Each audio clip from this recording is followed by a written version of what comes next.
అందరికీ నమస్కారం. ఈరోజు నేను కొన్ని విషయాలు చాలా ఓపెన్గా మాట్లాడాలనుకుంటున్నా.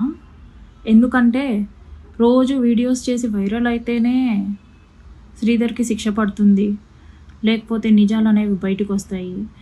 ఈ కైండ్ ఆఫ్ మెంటాలిటీతో ఉన్నారు జనాలు. అండ్ వీడియోస్ చేయకుండా, వీడియోస్ రిలీజ్ చేయకుండా, నేనేం యాంకర్ని కాదు ప్రతిసారి టీవీల్లో కనిపించడానికి. నేను కనిపించకపోయేసరికి కూడా కొంతమంది పేటరేగిపోయి మాట్లాడుతున్నారు. దాంట్లో కొంతమంది గురించి నేను మాట్లాడాలనుకుంటున్నాను. ఫస్ట్లీ కన్నంపల్లి ప్రసాద్ గారు నిన్న చాలా పెద్ద నోట్ పెట్టారు నా గురించి. అందుకే నేను స్పందిస్తున్నాను. ఏమనంటే, నిజానికి అరవ శ్రీధర్ అమాయకుడు. ఏ రకంగా అమాయకుడు? 30 ఏళ్ళ వయసు కలిగిన యువకుడు ఏ రకంగా అమాయకుడు? దేంట్లో అమాయకుడు? మీ దృష్టిలో అమాయకుడు అంటే ఏంటి తెలుసా? ఏం తప్పు చేసినా సరే దొరకకుండా ఉండాలి, అదే అమాయకత్వం. దొరికిపోతేనేమో అమాయకుడు, దొరక్కపోతేనేమో ఎన్నైనా చేసేయచ్చు. అదేనా అండి మీ దృష్టిలో?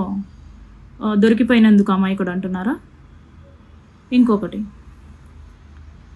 నమ్మిన మనిషికి ప్రాణం ఇచ్చేలాంటి వ్యక్తి ఆ అమ్మాయిని అనుభవించాలి అనుకుంటే, ఆయన స్థాయికి ఏ అమ్మాయినైనా అనుభవించాలి అనుకుంటే రోజుకొకరితో అనుభవించవచ్చు అనేసి అన్నారు. ఆ స్థాయిలో ఉండే ప్రతి ఒక్కరూ అలాగే చేస్తున్నారా? శ్రీధర్ది జస్ట్ ఎమ్మెల్యే స్థాయి అనుకుంటా. మినిస్టర్స్ ఉన్నారు, సీఎంస్ ఉన్నారు, బిజినెస్ మ్యాగ్నెట్స్ ఉన్నారు. వాళ్ళందరూ కూడా ఇట్లా రోజుకొక అమ్మాయిని అనుభవిస్తున్నారా? కొంతమంది ఎథిక్స్ కలిగిన వాళ్ళు కూడా ఉన్నారు. అందరు మగాళ్ళు మీలాగా లేరు. మీ స్థాయికి మీరు అనుభవిస్తున్నారేమో, అందుకే మీ నోటి నుంచి ఇలాంటి మాటలు వస్తున్నాయి. ఏంటి, నిజాయితీగా ఒక్కరినే నమ్మి మోసం చేసి ఆ మాయలేడి వలలో పడిపోయాడు.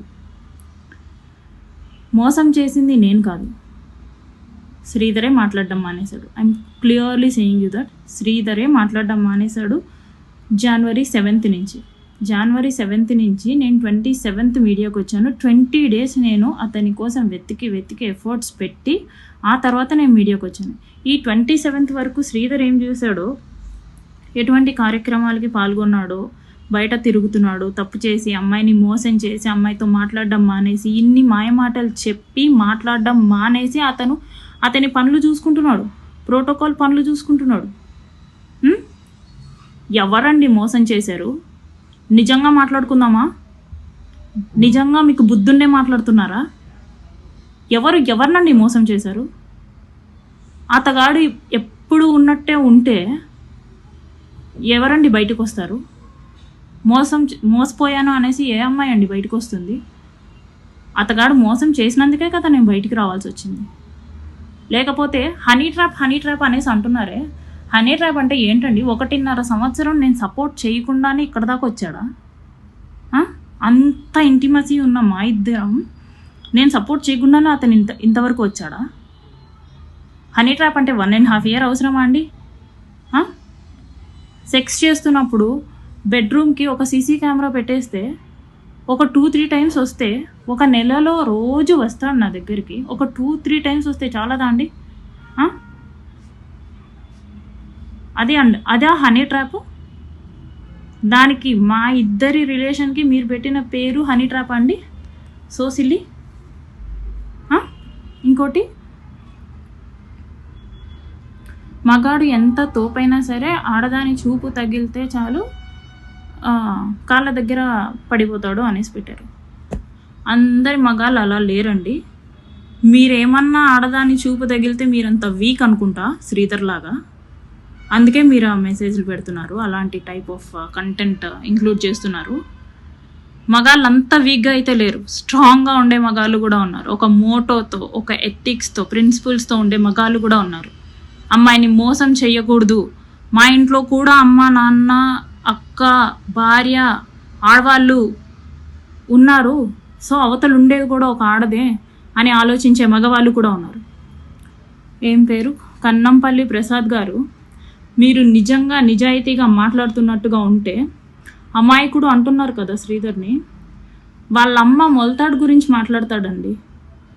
వాళ్ళమ్మ మొలతాడు గురించి మాట్లాడాడు ఒకసారి నాతో. మా అమ్మ ఏంటి ఎర్ర మొలతాడు కట్టుకుంది అనేసి. నువ్వు అక్కడెందుకు చూసావు అనేసి అంటే జస్ట్ లైక్ దట్ అన్నట్టు మాట్లాడాడేమో, నాకు అనిపించింది చూశాను అనేసి. ఈ విషయం ఇప్పటిదాకా నేను చెప్పకూడదు, కోర్టులోనే చెప్పాలి, ఇంత సెన్సిటివ్ విషయం అనుకున్నాను. మీరు అమ్మాయికుడు అంటున్నారు కదా, ఎలాగండి అమ్మాయికుడు అవుతాడు? వికాస్, ముక్కా రూపానందరెడ్డి రెండో కొడుకు వికాస్ భార్య తన ముందు తిరుగుతుంటే ఆవిడ వేసుకున్న లెగిన్స్కి ఈయన కాగట్లేదంట. నాతో వీసీలో ఆమెను చూపించి, ఆమె వేసుకున్న లెగిన్ని చూపించి, ఆమె వికాస్ భార్య, ఆమె చూసిన లెగిన్స్ వేసుకుంది, అది లెగిన్స్ వేసుకుంటే నాకు ఆగదు అనేసి అన్నాడు. తిండి తింటున్నాడు కదండి వాళ్ళ ఇంట్లోనే ఉంటారు కదండి, వాళ్ళ ఇంట్లో ఇంకా ఆడవాళ్ళు ఉంటారు కదండి. అలాగా ఎవరైనా మాట్లాడతారా? వాళ్ళ ఇంట్లో వాళ్ళ అమ్మ ఉంటుంది, చెల్లి ఉంటుంది. ఇక్కడ సార్ వాళ్ళ ఇంట్లో ఆడవాళ్ళే ఉంటారు అందరూ. ఇంకా ప్రజలు సమస్యలు చెప్పుకోవడానికి వచ్చిన ఆడవాళ్ళ గురించి ఎలా మాట్లాడతాడో నాకు తెలుసు. మీకు తెలుసా అండి అమాయకుడి గురించి? తెలుసుకొని మాట్లాడండి. అండ్ మీడియాకి వచ్చింది అంటున్నారు కదా. మా ఫాదర్ MDO. ఆయన మేమేమి అల్లాటప్ప ఫ్యామిలీ నుంచి కూడా రాలేదు. మేము ఎడ్యుకేటెడ్, లిటరేట్సే.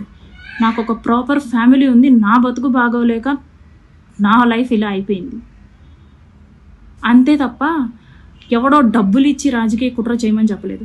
అండ్ ప్రసాద్ గారు, ఐ ఛాలెంజ్ యూ, మీరు ఇది రాజకీయ కుట్ర అంటే మీకు మీరుగా వచ్చి నన్ను చంపేయండి. మీకు మీరుగా వచ్చి నన్ను చంపేసుకోవచ్చు. నేను ఆ హక్కు మీకు ఇస్తున్నాను. నన్ను చంపే హక్కు మీరు ఆధారాలతో నిరూపిస్తే నన్ను చంపే హక్కు మీకు నేను ఇస్తున్నానండి.